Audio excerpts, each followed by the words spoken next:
Yo, look at this camo. It's literally on fire. Are you going to be getting top 250 for this last season 6 ranked camo? Let me know in the comment section below. Anyways, enjoy this banger video. So, what's up guys? It's Terry here by Nino Quality, and welcome to another video on Call of Duty Black Ops 6 Multiplayer Ranked Play Season 6. In today's video, I'm going to go ahead and show you guys my top 5 meta ranked loadouts for Black Ops 6 Multiplayer Ranked Play because Season 6 is happening and we got the haunting with the final update to change the game. After this, we're moving on to Black Ops 7 and we're going to be playing ranked over there. And I'm sure some of you guys might be curious to keep updated with the meta, but more so you guys are looking forward to earning those new camos for this last season of ranked play. Let me know which one of these camos looks the best to you. Honestly, they're kind of a step down from the shark camos from last season, but I know some of you guys are going to be curious about getting them. So if you guys are looking forward to the top 5 fastest killing low recoil meta loadouts for ranked play, make sure you guys drop a like in the video, subscribe, and turn on those post notifications. I don't usually upload ranked play, but if this video gets a good amount of support, as well as the ranked videos within Black Ops 7, maybe I'll do a road to Dresden or top 250 in the future. And I'm always going to provide the ranked loadouts so you guys can always be informed for, destroying in ranked play. I usually upload pubs though and get nukes, so if you enjoy that type of stuff, then definitely stick around. But with enough of that plugin out of the way, let's go ahead and start things off with the prime meta AR that people tend to stick to, and that's going to be the good old Ames 85. At this point, you guys know the deal. Very nice little laser beam sort of weapon and gets the job done. Let's check out the loadout. So starting things off, the optic here is going to be the FFAR reflex. It's just what I feel the most comfortable with, but of course, if you feel more comfortable with something like the Merlin, the Volsky, or the Kepler Microflex, or even any of these other optics, then choose whatever you're most comfortable with. You just want to have clean sights so you can have better accuracy. Muzzle-wise here, I really recommend the ported compensator. Gives you the best first shot accuracy in terms of vertical recoil control. And yeah, the compensator is good for overall, but usually you're melting these opponents pretty quick, and you want to make sure those first shots really count so you have a faster TTK. Barrel-wise, I recommend the reinforced barrel. Gives you damage range and bullet velocity, so this gun's shots are a little bit more connected in farther ranges, which is what an AR needs to do. Underbarrel wise, we're going to go with the vertical foregrip. Gives us the most horizontal recoil control out of anything, but if you can control this gun well with a little bit less recoil control, then put on that Ranger foregrip for some extra sprinty movement speed. Me personally though, I think I beam with that vertical though. And rear grip wise, we got the ergonomic grip for that ultimate omni movement boost, as well as extra ADS speed to make the gun as snappy as possible. And thus, you're really blessed here with the Ames 85. However, you can add on a stock if you're running the Gunfighter, wild card, if you wanted to put extra attachments. Now, I would recommend either the combat stock or even the light stock for crazier movement. And for a fire mod, I would recommend recoil strings to really keep this gun steady. But these 5 attachments are nice and prime for the Ames 85 because you can see, you really don't got to leave the gun anywhere. It just beams without even trying. It just really is a super accurate weapon. Let me know what you guys think about this gun. And before we move on to the other 4 meta ranked classes, that's about the full general loadout here. We got our Strider 22 with the default attachment, the concussion to obviously get some control, Semtex as well. Good upgraded trophy system to help us on the objective. Perk 1 being Flak Jacket, Perk 2 Fast Hands, Perk 3 Double Time, and then we got the perk Greed of Ninja to give us a 4th perk. And then obviously you can run Gunfighter Wildcard as well if you wanted to get some extra attachments on your SMG or your AR build. Moving on next, we got the Prime Pro SMG that is used within ranked play throughout this entire year, and that's the good old Jackal PDW.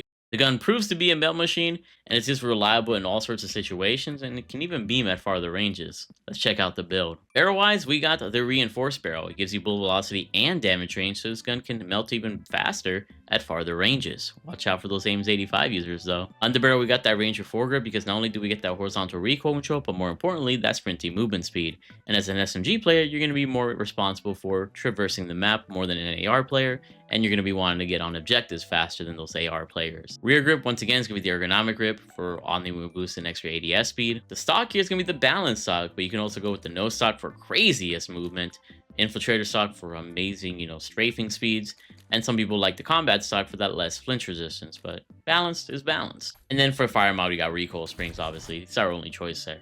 And these are the only attachments you can put on. I think I remember them having a compensator on the Jackal last season, but now they removed it again. They can't seem to make up their mind, but as you can see, the Jackal is good where it's meant to be good, which is obviously the first couple of damage ranges. and it has very little recoil at that point. A little bit harder to stretch your ranges, so as long as you can hit these two dummies with as much accuracy as possible, you're good to go. And of course, you got that movement to boot. Next up, we got the only other AR to be used within ranked play, and that's going to be the good old GPR 91. Really effective, you can hit headshots, and in my opinion, even more accurate than the Ames 85. It's a perfect SMG AR hybrid. You can run an AR roll, but also have the speed of an SMG. Kind of a sleeper, not gonna lie. You guys should try this gun out. Let's check out the build. But optic-wise, once again, it's just your personal preference. I once again have the AccuSpot Reflex, just really beams for me personally. Muzzle, we got the Porter Compensator once again. Better than the Compensator to give you the best overall accuracy. Barrel-wise, we got that Reinforced Barrel, just for the same reasons as the Aim. Underbarrel-wise, we got that Ranger foregrip for horizontal recoil control and sprinting movement speed. And you can really use it on this gun because of how speedy it already is. And the rear grip's gonna be the ergonomic grip for obvious reasons.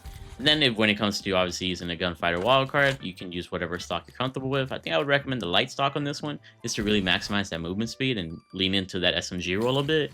And then recoil springs, obviously, for the other one. But you don't really need those two extra attachments because, I mean, look, this gun is already really fast. And it's extremely accurate, more accurate than the Ames 85. And you're able to hit headshots. It's really satisfying. Get headshots with this gun because it's one of the most accurate guns in the entire game. It's kind of scary. So if you got a good shot at the GPR, other people should watch out. Next up on our list, we got one of the best, fastest TTK SMGs in the entire game, the Compact 92. Nothing outguns the Compact 92 up close within ranked play. The Jackal PDW is way too behind it, especially that PP919. That being said, let's check out the fastest TTK, Compact 92. The muzzle, you can go with either the Porter Compensator or even the Compensator because you shoot through so many bullets. It's really up to you at that point. Barrel-wise, we got that Reinforced Barrel for extra bullet velocity and damage range, but you could also go with the long barrel to maximize the damage range of this gun because it doesn't have the best damage range out there, so putting that further might help you a ton. Underbarrel-wise, I gotta go with the vertical foregrip. This gun has so much kick. I can't sacrifice having a little bit less recoil control, but if you're that cool and you want that extra movement speed, then you could put on the Ranger, but good luck with controlling that gun. Rear grip, we got the ergonomic grip, of course. Stock, we actually have the no stock, just for maximum movement. You'll really be zooming with this gun. And if you, for some reason, you run the gunfighter wildcard on this gun, the fire mod should be the recoil springs to keep the gun even more steady, and then an optic. Or for something for fun, you could take off the stock and instead put on a recoil springs if you just wanted a 5 attachment build. But as you can see, once again, that no stock really comes in clutch here in Black Ops 6 MP. And it's not going to be your most accurate gun in the world, but for the ranges that this gun is usable in, it does body the opponents. And lastly, we got the PP919. I don't really got to make too much time for this gun. You guys can just copy the build here. Not even worth using, though one of its best properties is his accuracy, so some of you guys might like that. I just rather use the Jackal at that point, though. But yeah, as usual, nothing much has really changed, except for maybe the Jackal just lacking an attachment once again. I don't know why they keep going back and forth with that decision, but this is Season 6, the final season of ranked play. Let me know throughout the entire year if you ever made it to Dresden or what your highest rank has been. Very curious to know. But if you guys enjoy these loadouts, as always, make sure you guys drop a like and subscribe. I'll go crazy with the content. It's our 3rd video tonight. If you guys haven't watched the new videos on the new guns, the MP40 and the Merrick, then definitely check out my previous videos. But above everything I talk about in my videos, I just want to say thank you guys for being here. And if you guys want more content, subscribe to my 2nd channel, More Hero, where I focus on Warzone content, getting high kills over there and having fun on the game. You guys can also follow me on Twitch at twitch.tv/themarkofahero to see me get my gameplays live and interact with me and see the games where I don't exactly drop a nuke. You guys can also subscribe to the Hero Short to YouTube live stream channel. If you guys want to see YouTube live streams instead of the Twitch live streams, I do them at the same time, so you have a choice. And I post short form content there, as well as posting short form content on my TikTok at tiktok.com/themarkofahero. Sorry for being a little bit less energetic. It's a little bit late at night at the time that I'm making this video, so I don't want to wake everybody. But just want to say thank you for vibing with me this entire year. Can't wait to go crazy on Black Ops 7 and see how Ranked treats us. You guys are amazing. I love you all.